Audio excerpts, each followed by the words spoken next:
Okay, I'm out at job 23897. This is the final video for Claremont Village. We're doing this project for Let's Pave. This is out here in Everett. Okay. You can see a pretty large parking lot that's shared with QFC. But we're doing all of the concrete work right out here in front of Tropical Tan, Papa Murphy's, The Cleaners, Teriyaki, License Testing, and Vera Whole Health. There are 6 doors out here in the front.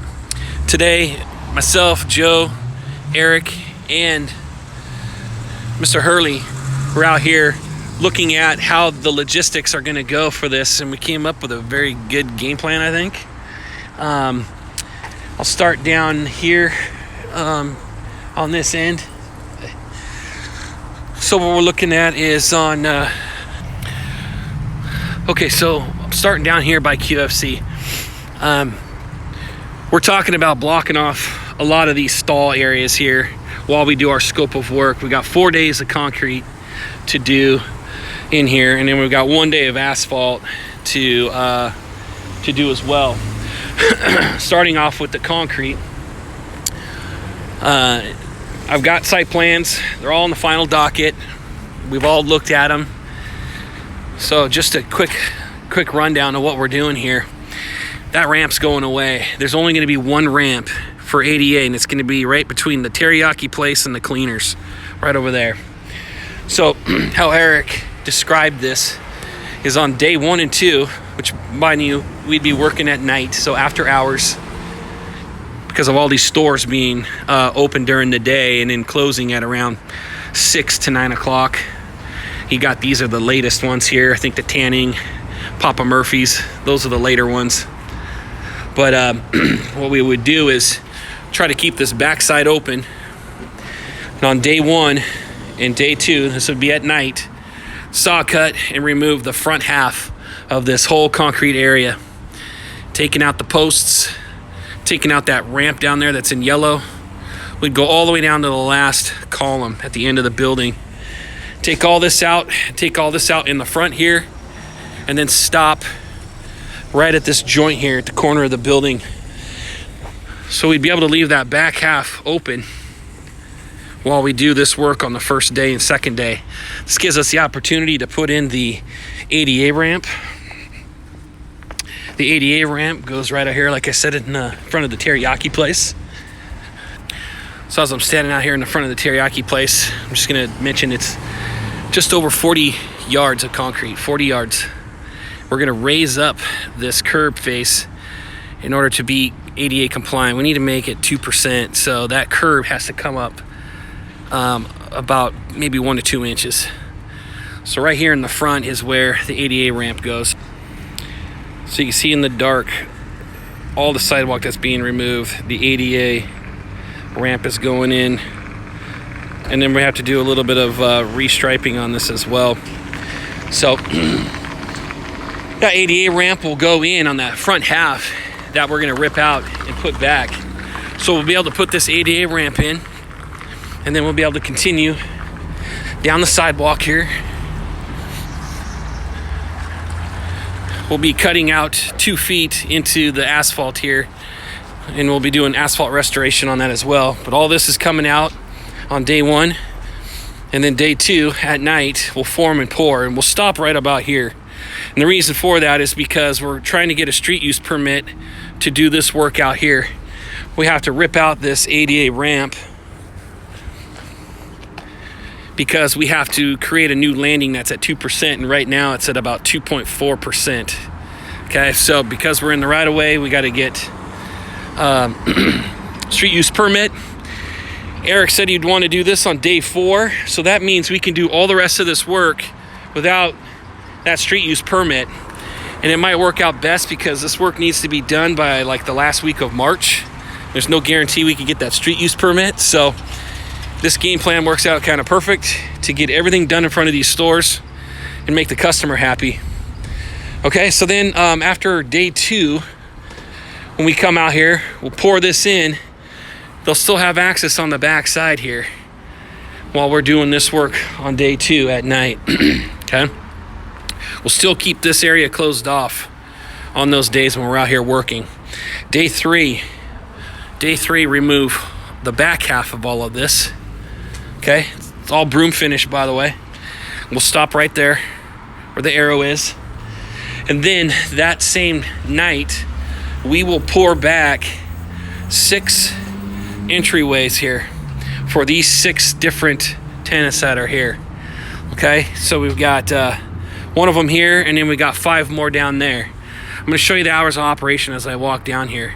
This place closes usually at 4 o'clock during the week, 6 p.m. on a Wednesday. You've got this driving school. It's open Monday through Friday, 9 to 5, and then 9 to 4. So they're typically closed at 4. The teriyaki place is closed at 8 o'clock Monday through Saturday and opens at 10:30. Sunday's closed. You got the cleaners, hours of operation are till 7, Monday through Friday, 4 p.m. on Saturday.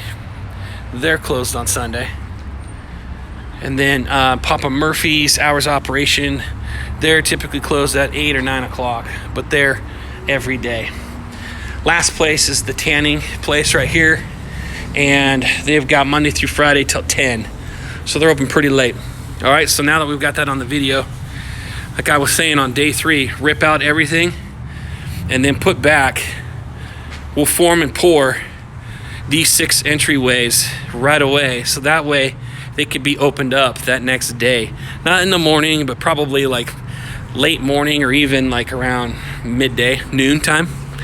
So it doesn't give them the opportunity to have it open as soon as they open, but it doesn't keep them closed all day. So this is a good opportunity there. It's a good game plan.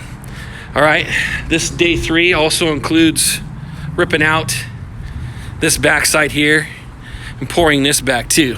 But all of this will get put in after we do these. So I think what happened is, I think on day 4, from what Eric was saying, on day 4, we won't pour in the areas that are in between the doors.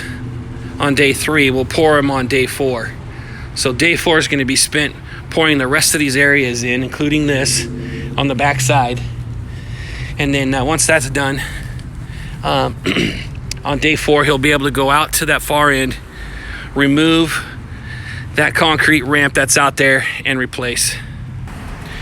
Okay, so walking down here to look at day 4, you know, there's no curb ramp, or there's no ramp here anymore. It's going to be all sidewalk, just like everything else. So this is going away. That ADA is going away. So we'll need to black that out. We'll have to black out all these stalls. And there's a new layout that goes in. So we'll definitely have to black out the existing ADA here, and there's one way down at the far end.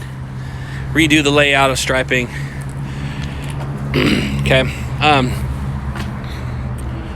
So here we are on this ramp here. Once we get that street use permit, we'll be able to get this ramp done. One of the things that was discussed is that because we have 4 days on this, there might be the case that we don't get the street use permit in time for when we go to schedule this work on days 1 through 3.